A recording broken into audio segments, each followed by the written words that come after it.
കട്ടപ്പന നഗരസഭയിൽ വികസന സെമിനാർ സംഘടിപ്പിച്ചു. പ്രാദേശിക വികസനത്തിനും ആരോഗ്യ മേഖലയ്ക്കും കൂടുതൽ ഊന്നൽ നൽകിയുള്ള വാർഷിക പദ്ധതിയുടെ കരട് പദ്ധതി രേഖ അവതരിപ്പിച്ചു. നഗരസഭാ ചെയർപേഴ്സൺ ബീന ടോമി ഉദ്ഘാടനം നിർവഹിച്ചു. പ്രാദേശിക സാമ്പത്തിക വികസനം, പ്രാദേശിക കാലാവസ്ഥാ വ്യതിയാനം, ഖരമാലിന്യ സംസ്കരണം, ജൈവ മാലിന്യ സംസ്കരണം, പൊതുജനാരോഗ്യ മേഖല എന്നിവയ്ക്ക് പ്രത്യേകം പ്രാധാന്യം നൽകിക്കൊണ്ടാണ് 2025-26 വർഷത്തെ പദ്ധതികൾ തയ്യാറാക്കുന്നത്. കേന്ദ്ര സംസ്ഥാന ഫണ്ടുകളും KSW, MP, ശുചിത്വ മിഷൻ, ധനകാര്യ കമ്മീഷൻ അവാർഡ്, ഹെൽത്ത് ഗ്രാന്റ്, ധനകാര്യ സ്ഥാപനങ്ങളിൽ നിന്നുള്ള വായ്പ മുതലായ സ്രോതസ്സുകളിൽ നിന്നുള്ള ഫണ്ടുകളും ക്രിയാത്മകമായി വിനിയോഗിക്കുന്ന തരത്തിലാണ് പദ്ധതികൾ വിഭാവനം ചെയ്തിരിക്കുന്നത്. 55,58,11,436 രൂപയുടെ കരട് പദ്ധതി രേഖയാണ് വികസന സെമിനാറിൽ അവതരിപ്പിച്ചത്. നഗരസഭാ കൗൺസിലർ ജോയി വെട്ടിക്കുഴി ചെയർപേഴ്സൺ ബീന ടോമിക്ക് കരട് പദ്ധതി രേഖ കൈമാറി. ജനങ്ങൾക്ക് വേണ്ട എല്ലാ കാര്യങ്ങളിലും വികസനം കൊണ്ടുവരിക എന്ന ലക്ഷ്യത്തോടുകൂടിയുള്ള പദ്ധതികളാണ് ഉൾപ്പെടുത്തിയിരിക്കുന്നതെന്ന് ചെയർപേഴ്സൺ ബീന ടോമി പറഞ്ഞു.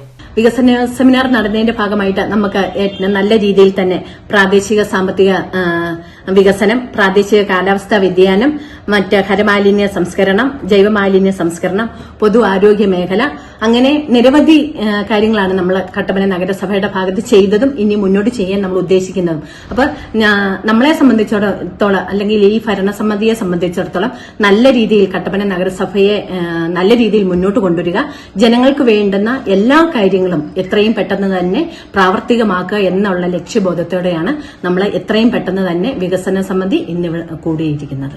സെമിനാറിൽ നഗരസഭാ കൗൺസിലർമാർ, വിവിധ വകുപ്പ് നിർവഹണ ഉദ്യോഗസ്ഥർ, പൊതുജനങ്ങൾ തുടങ്ങിയവർ പങ്കെടുത്തു.